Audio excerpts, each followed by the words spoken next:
Alam ng Diyos kung ano ang ginawa natin at ano ang kailangan natin kung ang ating ginagawa lahat para sa Panginoon bilang mga anak ng Diyos. The Son has a nature to save. Tandaan ninyo, ang nakikinig sa aking salita at sumampalataya sa nagsugo sa akin ay may buhay na walang hanggan. Hindi na siya hatulan, sa halip ay inilipat na siya sa buhay mula sa kamatayan. So mayroon siyang kalikasan na iligtas tayo. Kaya nagawa na niya yun sa kanyang paghihirap, sa kamatayan at pagkabuhay. Kamatayan sa krus at pagkabuhay ng ating Panginoong Hesus. Kanya sa kanyang pagkabuhay, marami ang naliligtas. Dahil kung hindi siya nabubuhay, ano pa ang inaasahan natin? Kung hindi nabubuhay ang anak ng Diyos, anong saysay ng ating pagparito ngayon? Kung hindi nabubuhay ang anak ng Diyos, ano pa ang inaasahan sa buhay natin? Di uminom na lang tayo. Magpapasasa tayo. Kung ano ang kaligayahan sa mundo, doon lang tayo. Pero napakabuti ang Diyos. Napakabuti ang anak ng Diyos. Dahil bumaba sa lupa upang hanapin ang mga taong naliligaw sa karya ng langit. Pero ang tanong, lahat ba ay nahanap ng ating Panginoon o lahat ba ay maliligtas? No. Matatanong di ba natin, Lord, bakit kami lang? Bakit yung iba hindi?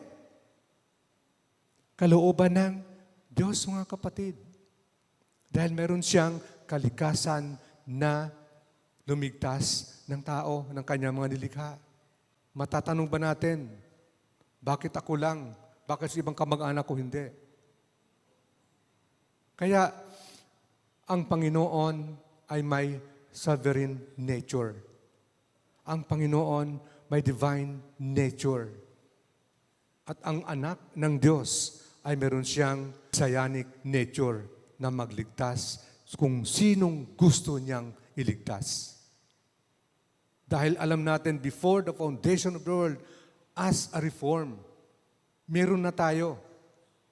Meron na tayong mga pangalan na nakatatak sa listahan ng Panginoon. Kaya nung tayo naging born again, mga kapatid, nung tayo nakilala natin ang Panginoon, ang lahat na mga ginagawa natin ay para sa kaluwalhatian ng Diyos. Merong nagsasabi, Panginoon, Panginoon, nangaral ako ng iyong mga salita. Nagpapagaling ako ng sakit dito sa lupa. Ano ang sabi ng Panginoon? Hindi kita kilala. Hindi ko kayo nakikilala. Sinasabi ninyo, nangaral kayo, nagpapahayag kayo, nagpapagaling kayo, ngunit hindi ko kayo kilala. Bakit? Marahil ang kanilang ginagawa para pangsarili lamang.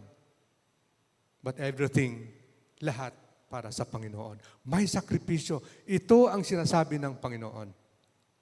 No? Limutin natin ang sarili. Sakripisyo to. Hindi yung sakripisyo na papasan tayo ng krus. Ang sakripisyo ng kalooban natin, dapat isantabi natin sa mga bagay na dapat in line with the Word of God. Hindi yung in line sa gugustuhan natin. Sakripisyo yun sa atin.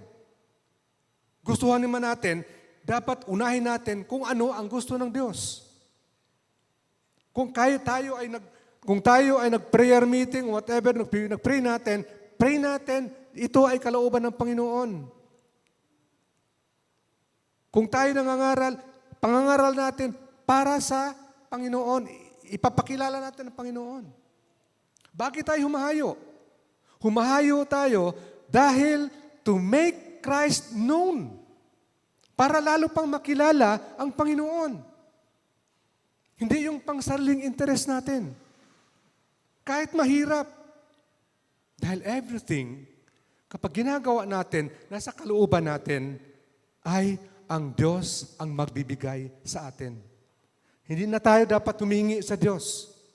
Dahil alam ng Diyos kung ano ang ginawa natin at ano ang kailangan natin kung ang ating ginagawa lahat para sa Panginoon bilang mga anak ng Diyos.